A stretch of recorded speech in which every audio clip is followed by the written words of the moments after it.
Olá, bom dia. Falar de sentimento não é muito fácil, né? Principalmente quando a gente fala de trabalho, corporações. Vou falar do assunto doído, mas prometo ser legal, tá?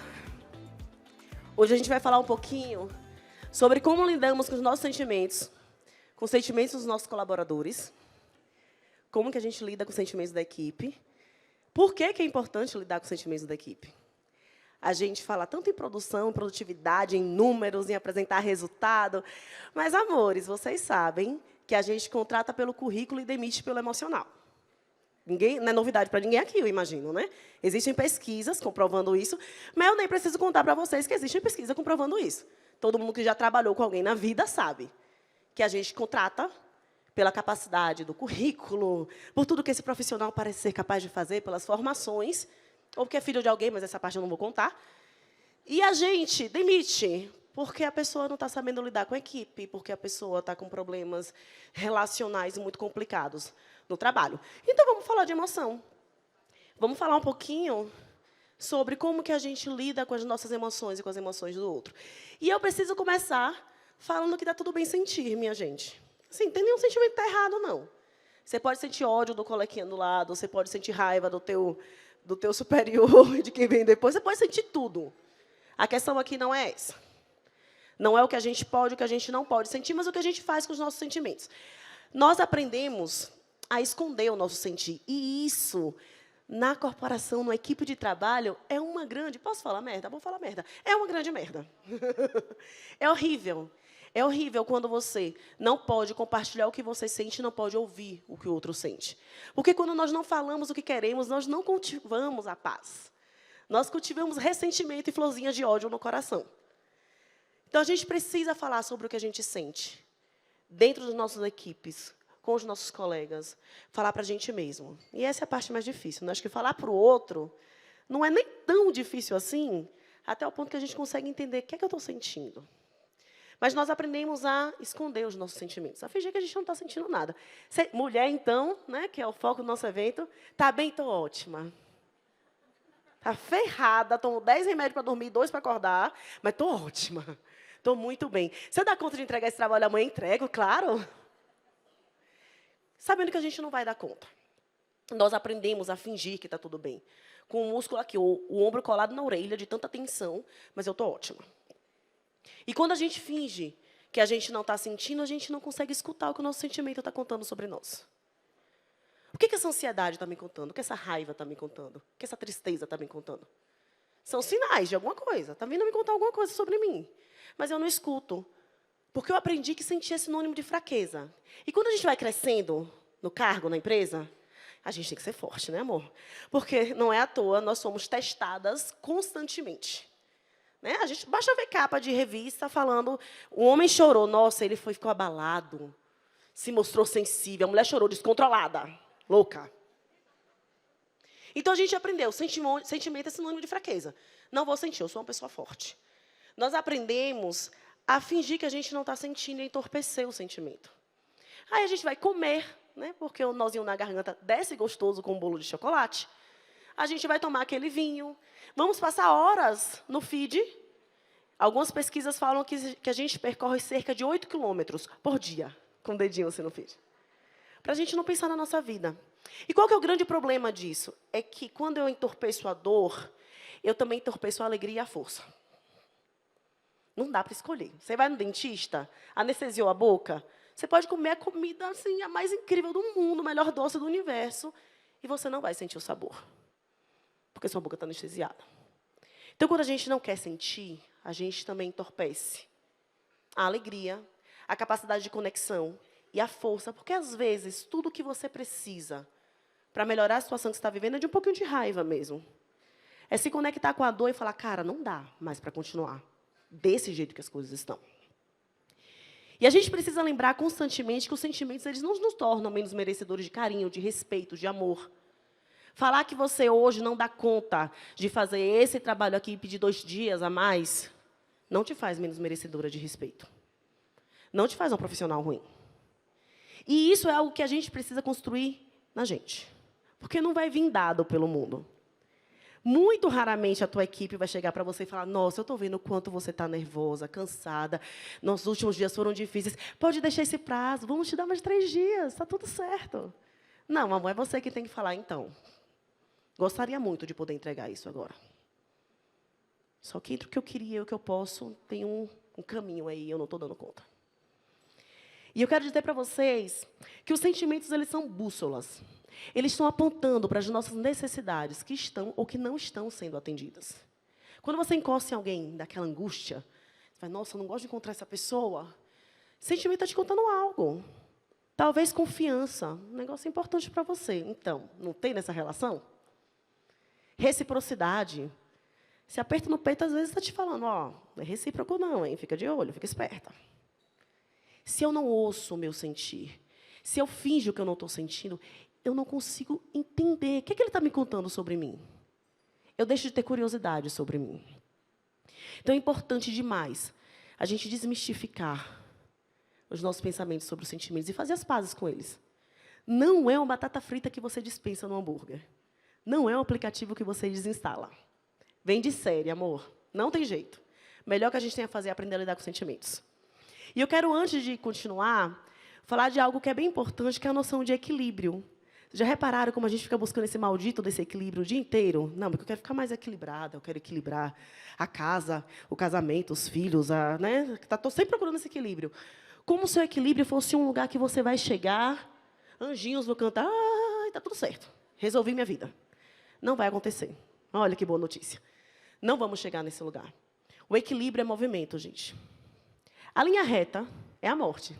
Né? Apareceu a linha reta, tem algo não está tão feliz para você. A linha reta é a morte. O equilíbrio é movimento. Observe um malabarista, observe um ciclista. Pende para um lado, pende para o outro. Então, essa ideia desse equilíbrio emocional, que é um lugar em que eu não me abalo, em que eu não tenho dias difíceis, em que eu não tenho dias que eu não quero levantar da cama, é uma ilusão. A vida ela vai oscilar. Nós vamos dançar com a vida, constantemente. Então, qual que é o meu convite para vocês aqui quando a gente fala de sentimentos?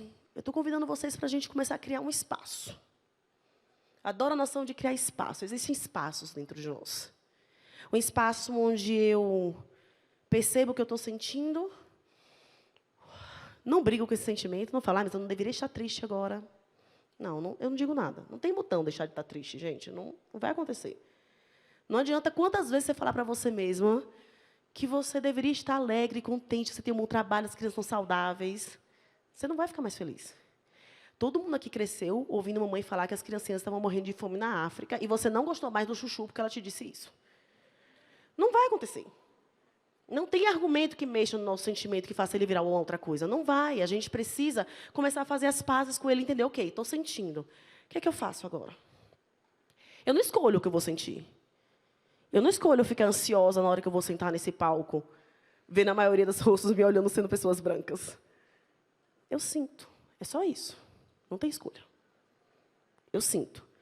E eu consigo olhar para esse sentimento, respirar e acessar um espaço em mim onde eu aprendo a lidar com ele. Para onde é que eu vou fazer?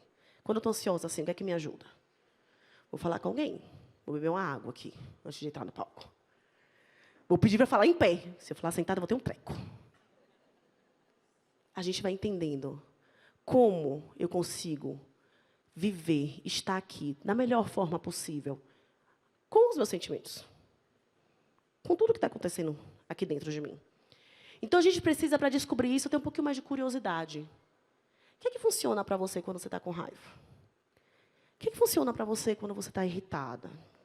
O que é que funciona quando você está ansioso? Eu não estou falando aqui, gente, para todo mundo ficar calmo, tranquilo e feliz. Nunca vou falar isso. Eu tenho calma tatuado no braço. Vocês devem imaginar que uma pessoa que tatua calma não é uma pessoa calma. Não é verdade? É uma pessoa que precisa lembrar. Está aqui tatuada no braço. E eu falo de não violência. Eu não virei uma Elisama que faz yoga às 5 da manhã depois de tomar um suco verde.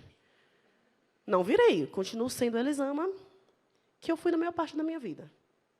Mas eu consigo lidar com essa raiva. Hoje ela não me domina. Ela aparece. Eu continuo querendo socar pessoas. Mas eu não faço isso. Eu descobri que é só uma vontade, que ela não tem que me guiar. E eu descobri isso criando espaços em mim. parando de ter medo da minha ansiedade, da minha angústia, da minha raiva, da minha irritabilidade. Como é que você vai descobrir isso em você? Tendo curiosidade. Quando é que seu corpo está te dizendo que você está ficando incomodada com o comportamento do teu colega? Onde o incômodo chega primeiro? Dói o estômago? Os músculos ficam tensos? Onde é que ele chega? Você sabe dizer? Quantas de nós aqui sabe dizer? A maioria não sabe. A gente precisa começar a observar onde é. Onde no meu corpo vem um sinal de que meu limite está sendo ultrapassado e eu preciso fincar o pé aqui, defender esse limite. Porque ninguém vai fazer isso por mim. O Emicida tem uma frase que eu adoro. Ele diz que você é o único representante do seu sonho na face da Terra. Do meu limite, eu sou a única que pode cuidar. Eu tenho que demonstrar. Como você sabe? A gente tem muitas respostas prontas sobre como a gente funciona. Ai, fiquei nervosa porque eu sou muito estressada, sabe? Ai, fiquei nervosa porque ele é um canalha, insuportável, por isso que eu fiquei nervosa. E a gente não se pergunta, onde doeu? Onde incomodou? Tá, ele é um canalha, ok, mas qual foi a frase? Qual é o limite que ele ultrapassou aqui que eu não aceito mais que ninguém ultrapasse? A gente só descobre isso tendo curiosidade. Se perguntando onde, como, cadê, onde é aqui? Gente, ninguém aqui vai chegar num ponto da vida, por mais análise que você faça, em que você vai olhar e falar, nossa, sei tudo sobre mim, estou super autoconhecida, sei tudo. Ninguém vai chegar nesse ponto. Ninguém. A curiosidade, ela nos move. E vocês trabalham aqui, todo mundo com marketing, a gente sabe o quanto a curiosidade é importante para a vida. Para a gente inovar. Para inovar na nossa existência também. E outro ponto que é essencial a gente falar, quando estamos falando de criar esses espaços, é que vai ser na tentativa e no erro. Erro, mulherada, pois é, faz parte da vida. Nós fomos socializadas para sermos perfeitas. Perfeitas. Impecáveis. A HP lançou uma pesquisa, acho que foi em 2014, em que ela falava que uma mulher, para se candidatar a um cargo, ela precisa preencher cerca de 80% dos requisitos. O homem basta estar de bom humor. Porque nós somos educados de maneira diferente. Os homens foram educados para ter coragem. E é muito triste, porque não é uma coragem real. Porque nenhum homem aqui não sente medo. Todo mundo sente medo. Todo mundo sente dor. Só que os meninos cresceram ouvindo que eles não precisavam sentir isso, que era para calar a boca, porque ele era um homem ou um saco de batatas. E nós fomos educados para sermos as perfeitinhas, em que mamãe, a cada passo que você dava, ia lá e consertava teu cabelo e ajeitava tua roupa para você ficar perfeita o tempo inteiro. Mas você só vai aprender a lidar com você na base da tentativa e do erro. Muitos erros, vários deles. Vários.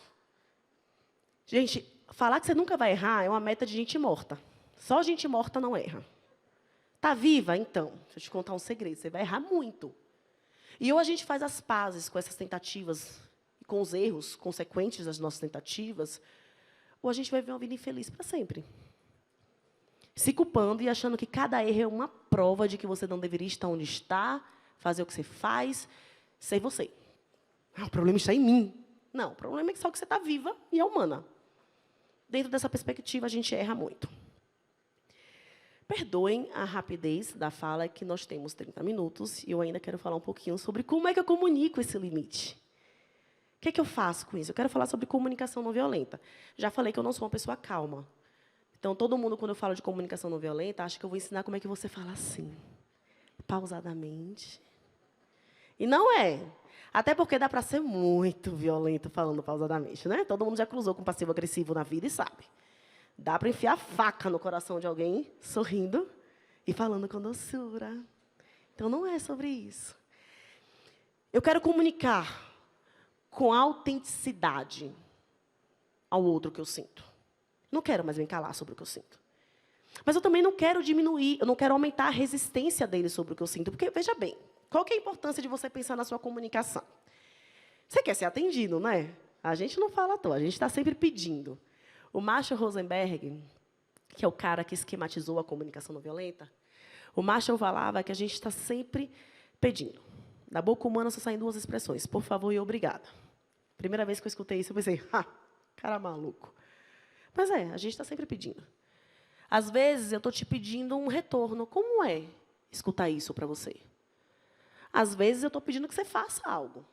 Por vezes, eu estou pedindo só um colo, só me escuta. Mas a gente está sempre pedindo. E qual que é o grande problema? A maioria dos nossos pedidos, eles vêm ao mundo com pouquíssima chance de dar certo. Porque a gente não pensa antes. Como eu falo? De que forma eu facilito para esse pobre ser humano que convive comigo a lidar comigo? De que forma eu conto para ele como é que ele age comigo? Então, o primeiro ponto é, eu preciso separar o que é fato do que é opinião. Olha que negócio fácil de falar e difícil de fazer. A gente está sempre contando histórias na nossa cabeça. Todos nós temos um contador, uma contadora de histórias criativíssimo. Gente, quanta criatividade esse ser humano tem. Na nossa cabecinha. Que narra a realidade o tempo inteiro.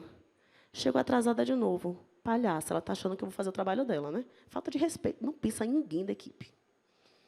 A pessoa chegou atrasada. Sua mente já te contou uma história inteira sobre isso. E, lógico, você é o centro sofredor dessa história, né? Não tem mais, acho que todo mundo vai entender aqui. Somos Maria do Bairro, Marimar, né? Thalia chorando no chão. Todo mundo denunciou a idade, né? Thalia chorando no chão. Então, a gente tem essa voz na nossa cabeça que conta histórias trágicas o tempo inteiro diante do que o outro faz. E se eu quero que você me entenda, eu não posso chegar para você falando, mas você sempre faz isso. Por quê? Porque quando eu falo, você sempre faz isso, eu abri uma porta na sua cabeça para você fugir da nossa conversa. Porque qual é a sua reação imediata? Você parou de me ouvir e está buscando na sua mente o dia que você não fez isso. Olha como ela está sendo injusta. Acabou, você não está mais me ouvindo. E eu quero que você me escute, eu quero que você olhe para mim e enxergue a minha humanidade. E eu quero que você lembre, na hora que eu estou te falando, que essa humanidade é compartilhada. Eu tenho, você também tem.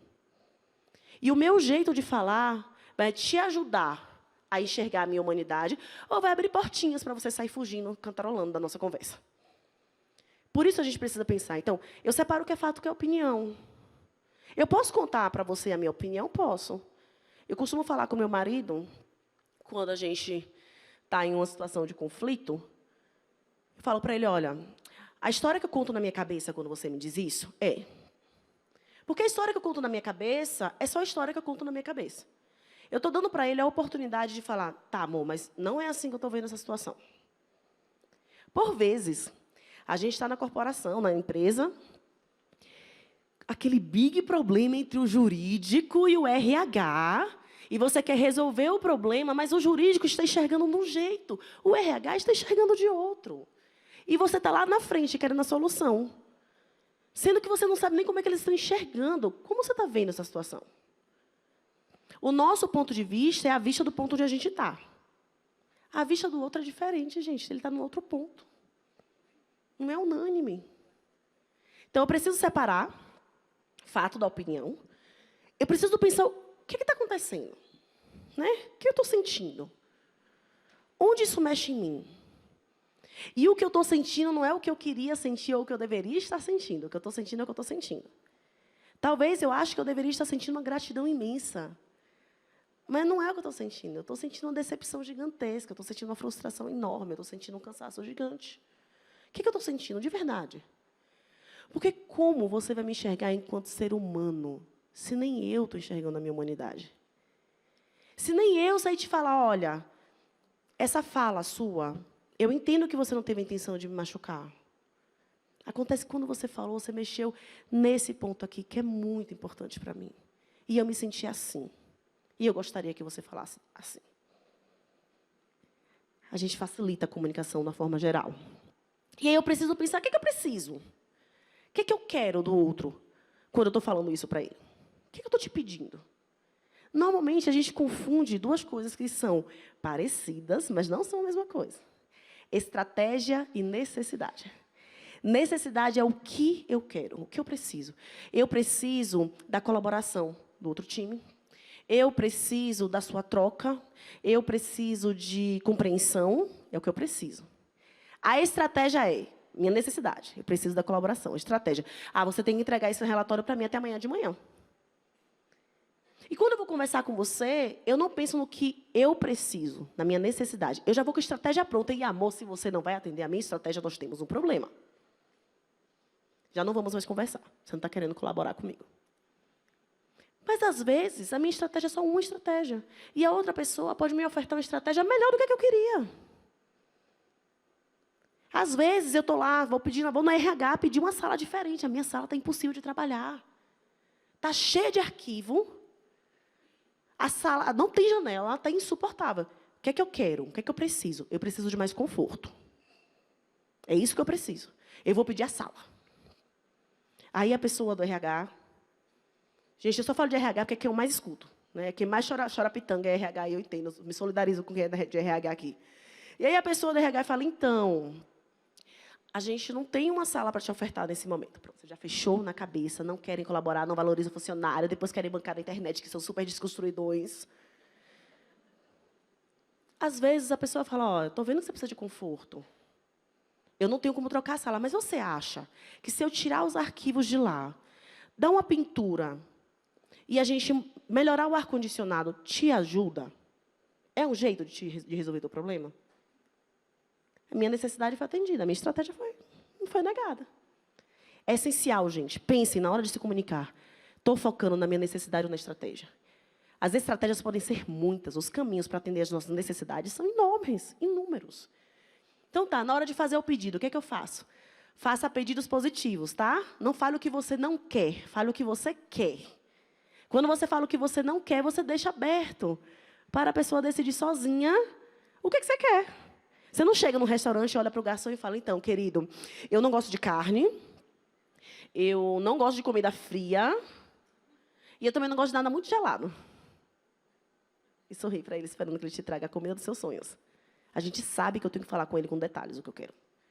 Porque cargas d'água nas outras relações. A gente espera que a pessoa adivinhe. E ainda fica cheio de ressentimento. Que como assim você não adivinhou? É óbvio. Não, não é óbvio. O óbvio não existe. Não existe. O óbvio não existe. Não adianta você achar que o outro deveria saber o que você está falando. Faça pedidos positivos. Faça pedidos claros e executáveis. Diga com todas as letras como a pessoa pode demonstrar ou atender aquela necessidade para você. Respeito, escuta, colaboração, compreensão são palavras lindas, mas elas têm um significado diferente para cada pessoa. Certa vez, meu pai me ligou, bem chateado comigo. E ele falou, sabe qual é o problema, Elisama? É que você não me honra. Na hora eu pensei, mas gente... Super respeito, nunca falei mal do meu pai, pelo menos não na frente dele. Nunca fiz grosseria com ele. Como assim eu não honro? E aí eu parei para pensar na comunicação não violenta. E eu pensei, a honra para ele tem um significado diferente da minha. Pai, me diz o que é honra para você? Honra, Elisama, é você pensar em mim antes de agir. Meu pai vai ficar orgulhoso? Não honro, né, gente? Não está nos planos. Eu entendi, a gente não vai se brigar. Porque o meu hábito seria falar, eu honro sim, como você tem coragem de me dizer um negócio desse? Mas, de acordo com o que ele entende por honra, eu não honro e eu não quero honrar. E está tudo certo. Ele pensa daquele jeito. Então, fale como a pessoa atende isso. Como é que você se sente respeitada? Ah, eu queria te ver com mais frequência, adoro a gente conversar. Como? Você acha que a gente consegue se ver uma vez na semana, naquele café, ali perto da agência? Isso é deixar claro o que é. Estou te dizendo como é que a gente se vê com mais frequência. Porque senão eu falo, eu queria te ver com mais frequência.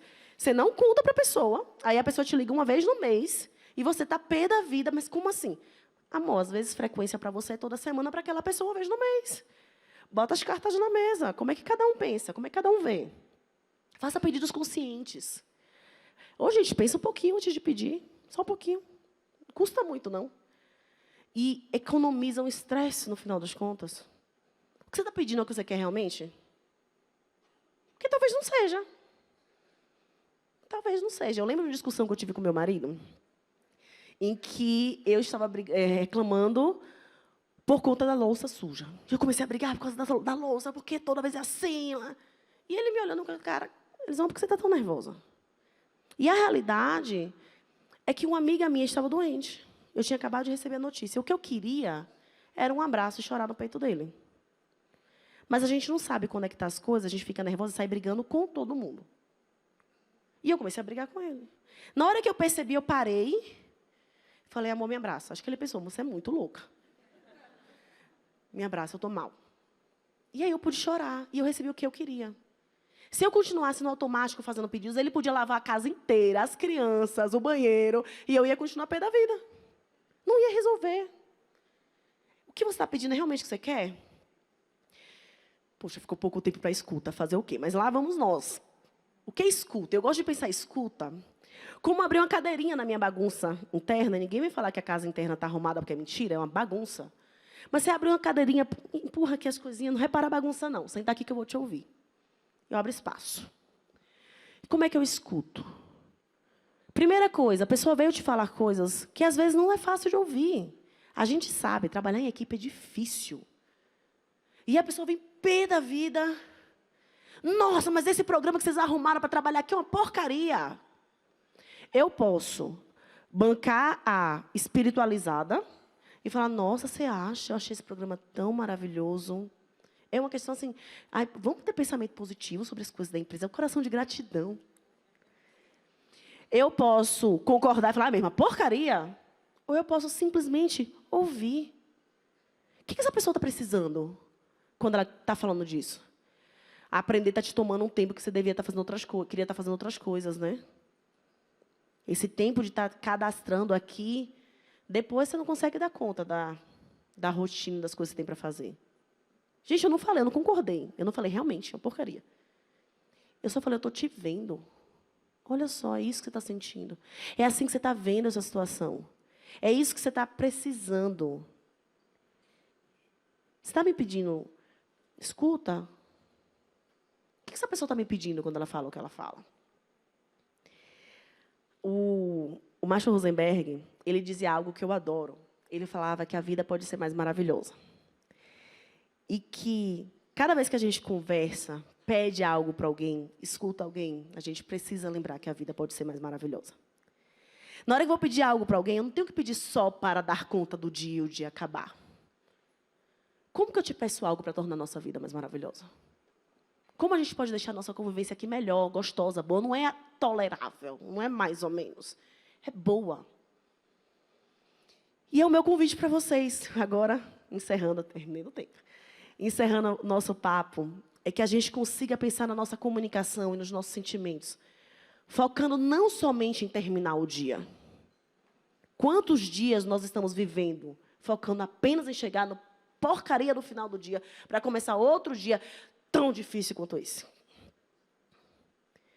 Vamos começar a pensar, como eu me comunico comigo, ouvindo os meus sentimentos, ouvindo o meu corpo, ouvindo o que pulsa em mim, e como eu me comunico com o outro, para que a vida ela seja mais maravilhosa. Obrigada, gente.